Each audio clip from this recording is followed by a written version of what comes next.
जब सत्य को मनुष्य स्वीकार न कर सके, वह आराधक कैसा। बार बार मन अगर विक्षिप्त होता है,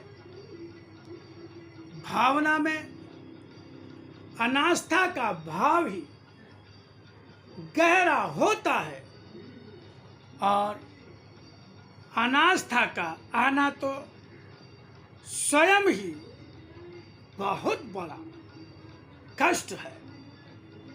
अनास्था क्षण भर के लिए आकर भी मुझसे दूर कर ही देती है। भक्त एक वही होता है जिसके हृदय में मैं रहता हूँ। मैं केवल उस हृदय में रहता हूँ जो केवल मुझे ही हृदय में धारण करना चाहता है। मात्र भक्ति, पूजा, आरती, कीर्तन या तीर्थ स्थानों के दर्शन करना ही मेरे भक्त की पहचान नहीं। त्याग, तपस्या और कर्म करने वाला ही मेरा भक्त होता है। यहाँ अगर तुम त्याग को किसी छोटे से अर्थ की अर्पण सीमा से बांधकर स्वयं को त्याग करने वाला भक्त मानते हो, तो यह तुम्हारी बहुत बड़ी भूल होगी। क्योंकि जिस तरह मैं असीम और अनंत हूँ, मेरे भक्त की पहचान भी उन असीम और अनंत रूपों में है जो उसे इन सभी गुणों में उसके असीम और अनंत रूप की पहचान बनते हो। इन गुणों को अपने जीवन में जितना भी अपना सको अपनाओ। पहले इन गुणों को समझो कि इनका अपना अर्थ क्या है। क्या भोजन का त्याग करने वाला त्याग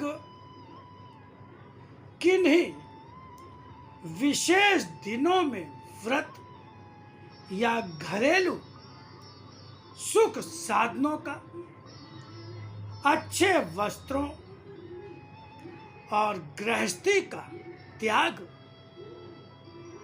मेरे कहने का प्रयोजन इन रूपों को अपनाने में पूरा नहीं होता, क्योंकि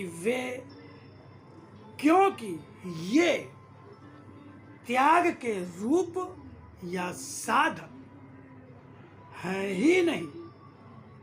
त्याग का अर्थ उस त्याग से पूरा होता है जब जिस वस्तु, वृत्ति, धन, समय या शरीर से जब किया जाता है वह व्यक्त हो जाता है, उसका स्मरण भी छूट जाने से त्याग होता है।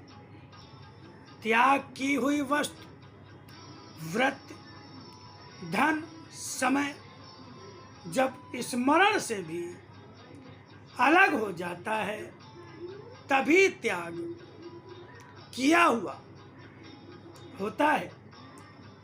वस्त्र शरीर से उतारने से उतरता है। शरीर पर ओढ़े हुए वस्त्र के एक हिस्से से यदि जमीन या अन्य कोई वस्तु पहुंच भी दी, तब क्या वह हिस्सा उसका ही हो गया। इसी तरह जब तक मन के उस स्मरण से बंधा रहा जो आसक्त के रूप में भी हो, तब वह त्यागा हुआ, दिया हुआ हो सकता है, मगर त्याग नहीं कहा जा सकता। धन देते हो तो पूरे हिसाब के साथ उसे इस रूप में देते हो जैसे किसी नौकर की तनख्वाह याद रखी जाती है। क्या अपने तन पर जो व्यय करते हो या अपनों के लिए व्यय करते हो, वह त्याग कहा जा सकता है। त्याग का अर्थ है जो अपने मन, वचन, कर्म से संपूर्ण रूप से अलग हो गया हो। त्याग वास्तव में उसी त्याग को अपने भक्त के जीवन में स्वीकार करता हूँ जो सचमुच ही छोड़ दिया गया हो।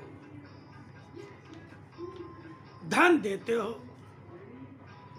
गिन कर देते हो, उसके देने के बाद भी वह मन के किसी न किसी कोने में किसी भी भाव से चिपका रहता है। समय देते हो, समय के साथ मन चिपका रहता है जो कहता है कि कितना अधिक समय तुम्हें मुझे देना पड़ा और अभी भी कितना समय देना पड़ेगा। इसके अतिरिक्त भी अनेकों भाव समय के त्याग के साथ चिपके ही रहते हैं।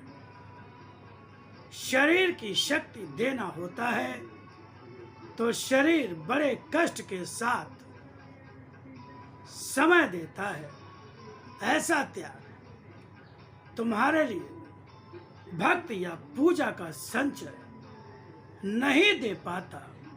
इस तरह से तुम्हारे त्याग का अर्थ तुम्हें महत्वपूर्ण लगते हुए भी मेरे लिए महत्व नहीं रखता।